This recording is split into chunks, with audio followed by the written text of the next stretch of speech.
خب اومدیم بازدید اولین شعبه‌ای که قرار از اون 6 تا شعبه کار کنیم، مدیران خودرو. من الان اومدم داخل چون تعطیل الان، یه بازدیدی رو انجام بدیم. خب ما اینجا رو فکر میکنم 7-8 سال پیش انجام دادیم. حالا یادم هم نیست چی کار کردیم، ولی خب باید کل این ساختار عوض شد. الان اومدم نگاه کردم یه سری موضوعات خودشون اضافه کردن اینجا. کابل شبکه نمیدونم تو این باکسه گذاشتن، اصلا توش نمیدونیم چیه. و حالا بقیه بخشا هم که همینجوری داریم نگاه میکنیم و ببینیم چیه. حالا تک تک چیزها رو من بهتون نشون میدم. خب یه باکس دیگه هم اینجاست، داخلش یه سویچه. ببینید به چه شکل افتضاحی اینجا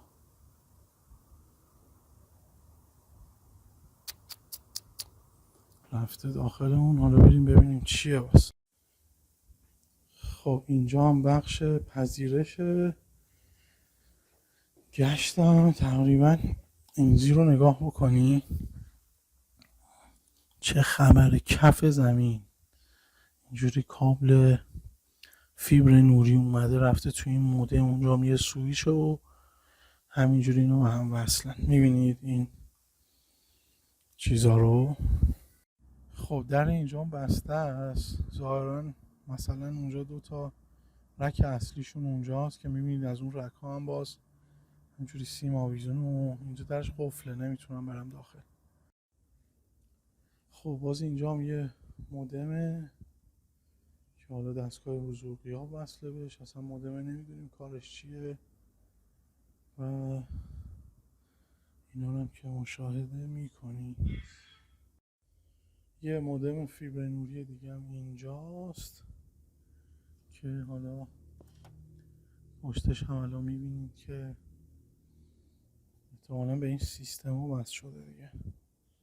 ببینید تو چه وضعیتیه. خب همینجوری داریم مودم میبینیم اینجا. باز یه مودم دیگه هم اینجاست که اینجا هر کی هر بخشی رو انداخته یه مودم گذاشته بغل دستشو داره کار میکنه. خب اینجا هم یه دونه آب سویچه. ببینید یه شرکتی با این همه دبدبه و کبکبه ببینید چجوری چیدمان شبکه‌شو انجام داده. خب اینجا بخش فروش، اداری و تبلیغات، درسته؟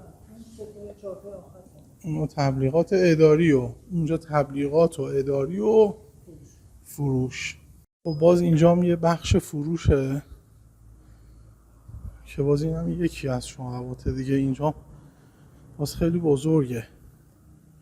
بریم ببینیم اینجا رو چیکار کردن. بله فقط تو رو خدا نگاه کنی چه وضعیتیه. باز اینجا هم یه مودم فیبر نوری دیگه بچه ها. خیلی باحاله. اینا رو باید قبلش، حالا میخوایم توی پروژه که شروع بکنیم، اینجا باز چند تا سیستم داره و تلفن و دوربین و اینجور داستانا. خب ببینید یه نکته‌ای رو باید رعایت بکنید وقتی که میاین بازدید میکنید. حالا باید کل این چیزها رو مستندسازی بکنین. الان حالا من این فیلمایی که گرفتم و باید یه گزارشی روش بنویسیم و طرحی رو که میخوایم انجام بدیم، یعنی پیشنهادی که شما دارید برای اینکه از این وضعیت در بیاد رو باید حالا به اون مدیریت یا به اون کسی که قراره حالا این کار رو تایید بکنه نشون بدید. من حالا تصویر خودم رو نشون نمیدم، میخواستم اینا رو هم ببینید. تصویر منه. خب بچه ها این قسمت هم باز انباره که حالا الان فکر میکنم در و پیکرش بسته است. بریم ببینیم مسیر کاب شبکه از کجا اومده، از کجا رفته. اینجا یه سینی کابل هست. یه یاکری من بنده خدا اونجا لونه کرده رو سینی کابل. معلومه کابلای شبکه‌ای که رفته داخل این قسمت. میبینین دیگه قشنگ کاب شبکه ها رو گذاشتن. یاکری من اومده روش لونه کرد. خب باز اینم یه نمای دیگه که یکی از شعبات. حالا میریم یه جای دیگه هم باز میبینیم. خب حالا من میرم از اینجا بیرون. دیدم تقریبا چیزایی که میخواستم رو. حالا قبلا هم یه بار اومده بودم چند وقت پیش، ولی خب الان کاملتر متوجه شدم. دیدید چقدر مودم داشت، چقدر، یعنی سر هر میزی هر کی یه مودم فیبر نوری گرفته و گذاشته اینجا که کارش راه بیفته. خب ببینید، برای بازدید شما باید به این نکات توجه حتما بکنید دیگه. چه اتفاقاتی این تو افتاده، باید چی کار بکنید، راه حلاتون هم بگین و برآورد هزینه بشه و حالا داستانهای دیگه. فعلا تا همینجا نگه می‌داریم اینجا رو، بریم جاهای دیگر رو هم ببینیم. خب بچه ها، این هم نمای بیرونی یکی از شعباته که فضای بزرگی هم هست. فکر میکنم یه 2000 متری بود، شاید هم بیشتر. من تخمین زدنم خب خیلی ضعیفه، ولی خب چیزی که من دیدم خیلی بزرگ بود دیگه. اینجا هم دوربینای مداربسته است، باید ببینیم اینا به چه شکل کار میکنه نمیکنه. تلفناشون که همه از این قدیمی ها بود، سانترال های قدیمی بود، اونا هم باید بشه تحت شبکه دیگه. خب آقا، یه نکته ای هم داشته باشین توی پروژه. وقتی که دارید بازدید میکنید، اگر دیدید کارفرما اونجا نیست، یه مشت آدمه که همینجوری همیشه اونجا هستن ولوان، بهشون خیلی آمار ندید. میان ازتون خیلی سوال میکنن و شما هیچی نگین، کار خودتون رو بکنید، اصلا خودتون رو بزنید به ندونستن و از اونجا سریع بیاید بیرون. بعد گزارش کامل، حالا نمیخواد خیلی هم دیتیل های کامل بدید به کارفرما که من میخوام این افتضاح رو درست بکنم، چی جوری و چه شکلی و ایناشو سعی کنید خیلی باز نکنید. خب آقا، اومدیم یه شعبه دیگه اینجا رو تازه میخوان افتتاح بکنن، یعنی دارن میسازن. خیلی هم بزرگه. این همون جایی بود که گفتم 6500 متره، ولی الان با یکی از مسئولینشون صحبت کردم، میگفت 7500 متره. یه فضای خیلی خیلی بزرگیه که فکر کنم عمده کابلا هم اینجا رد شه و سنتر تقریبا قرار اینجا بشه، یعنی یه مرکزیتی خواهد داشت که حالا اون شعبات دیگه قراره به اینجا وصل شه. اینجا قراره ما یه دیتا سنتر هم راه بندازیم. تو اینجا بخش اداریشونه که نمیدونم توی دوربین میتونم نشون بدم توی این فیلم که خیلی بزرگه. و بقیه‌ش هم که باز میشه یه سری دیگه بخش اداری، اونجایی که الان اون لاستیکا هستن، این ورم باز یه سری دیگه از بخش‌های اداریه و اینجا هم قراره یه سرویس سنتر راه اندازی بشه که حالا بیان ماشینا رو اینجا تعمیر کنن و نمیدونم کارهای دیگه انجام بدن. اینم به این شکل که دارید میبینید فعلا داغونه. خب ببینید، به این نکته توجه کنید. اینجا الان یه جای صفریه دیگه، یعنی قبلا هیچ کاری انجام نشده، همینجوری تازه دارن میسازنش. الان ما باید بیایم تفکیک پذیری ها رو اینجا انجام بدیم. یعنی یه بخش میشه کار دوربین مداربسته، بذارید من تصویر رو بیارم. یه بخشی میشه دوربین مداربسته، بعد کار شبکهش قراره انجام بشه، کار وایپش انجام بشه و اینا رو همه رو باید دونه دونه تفکیک بکنیم. بذارید برم استوری بعدی. خب بعد از اینکه تفکیک شد، یعنی الان قراره کار دوربینش این شکلی باشه، کار شبکهش این شکلی باشه، وایپش این شکلی باشه، دیتا سنتر این شکلی باشه و حالا باز میایم همون بخش ها رو خورد میکنیم. یعنی الان بذارید از دوربین مداربسته شروع بکنم مثلا، بقیه‌اش هم همینه. اول ما تصمیم گرفتیم که اینجا رو بکنیم تحت شبکه، یعنی دوربینا بشن تحت شبکه. چرا؟ چون مثلا اینجا قرار بالای 100 تا 150 تا دونه دوربین نصب شه تو این فضا. خب بس دیگه این کابل کوآکسیال اصلا اینجا معنی نداره. باید بیایم جاگذاری دوربین ها رو دقیق مشخص بکنیم، پوشش 100% داشته باشه، فضای بیرونی، فضای داخلی و بقیه قسمت ها. این میشه جاگذاری. و خب قبل این جاگذاری هم باید ببینیم چه دوربین هایی رو میخوایم بذاریم، چه شکلی باشه، اصلا سیستم رکوردینگ چه شکلی باشه، انتقال تصویر چه شکلی باشه، مانیتورینگش چه شکلی باشه. حالا اینا رو که دونه دونه انجام دادیم، حالا به وقتش که شد بهتون میگم میایم برای اجرای این کار. فرض بگیریم اون ما قبلی ها رو الان ما انجام دادیم، باید بیایم برای اجرای کار. برای اجرای کار اولین کاری که باید بکنیم جانمایی دوربین هاست. خب دوربین ها جانمایی میشه، حالا بعد میره سراغ لوله گذاری و کابل کشی و اتصال حالا کانکتورها و بقیه چیزا که باز اونجا رو به وقت خودش بهتون میگم. و بعد میشه حالا نصب و راه اندازی و اینجور داستانا. مقدار ذخیره سازی هاردا باید چقدر باشه و اینا. بریم استوری بعدی. باز برای کابلای شبکه‌ای که یوزرها میخوان استفاده کنن، الان تلفن و کامپیوترها قراره یکی بشن.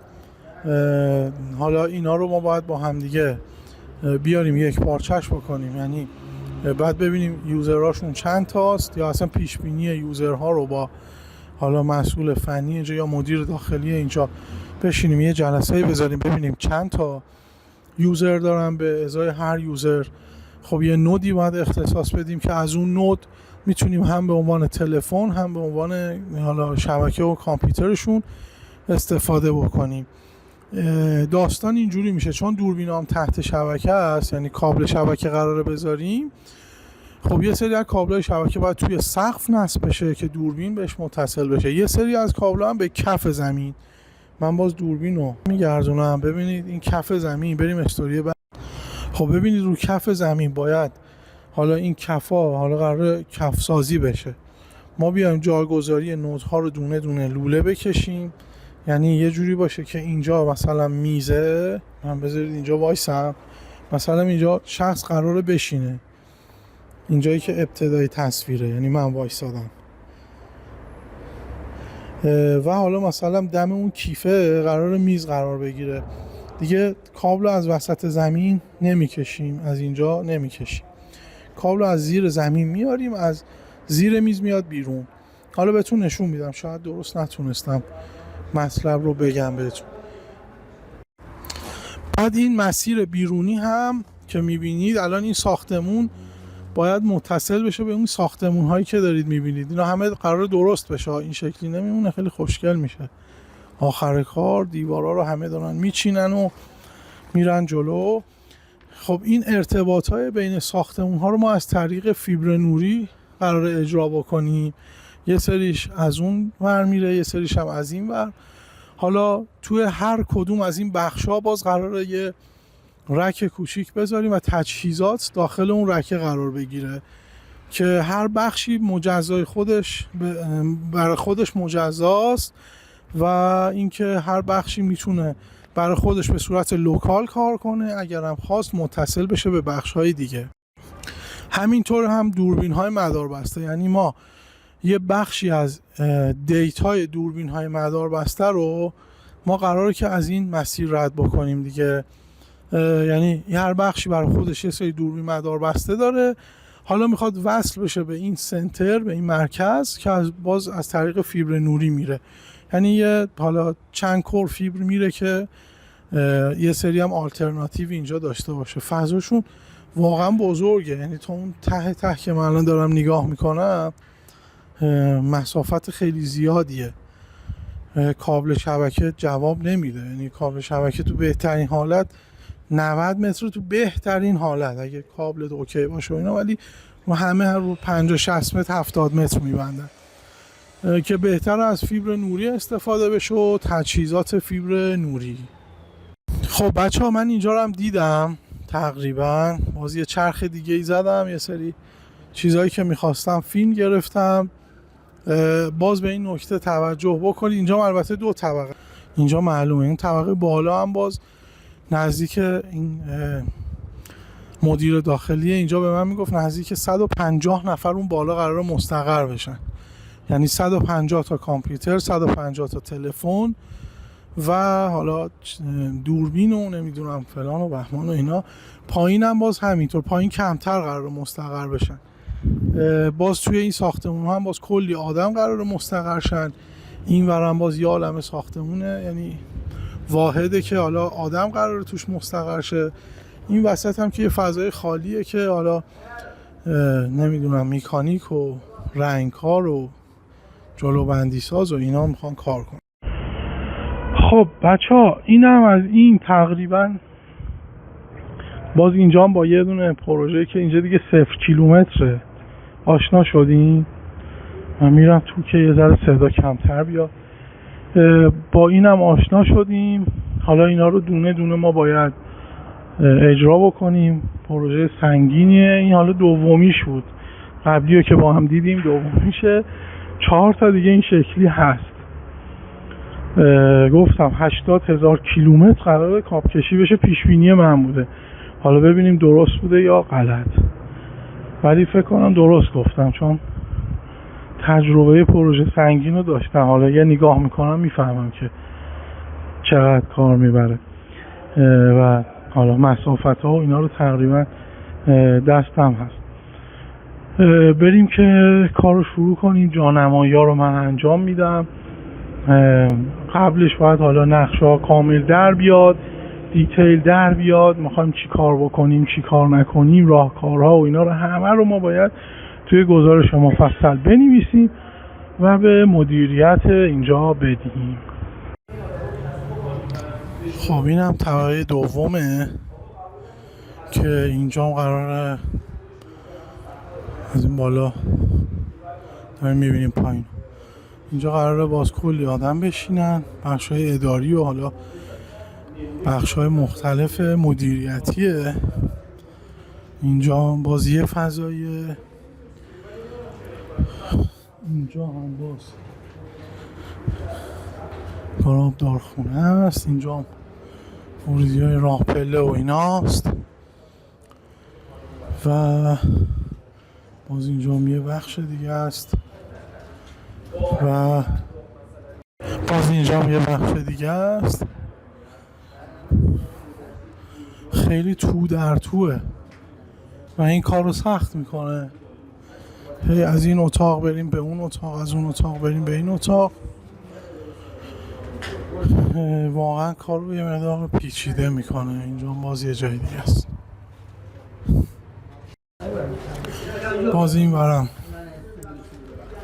فکر کنم قراره مثلا آبدارخونه‌ای بشه، سالن غذاخوری بشه.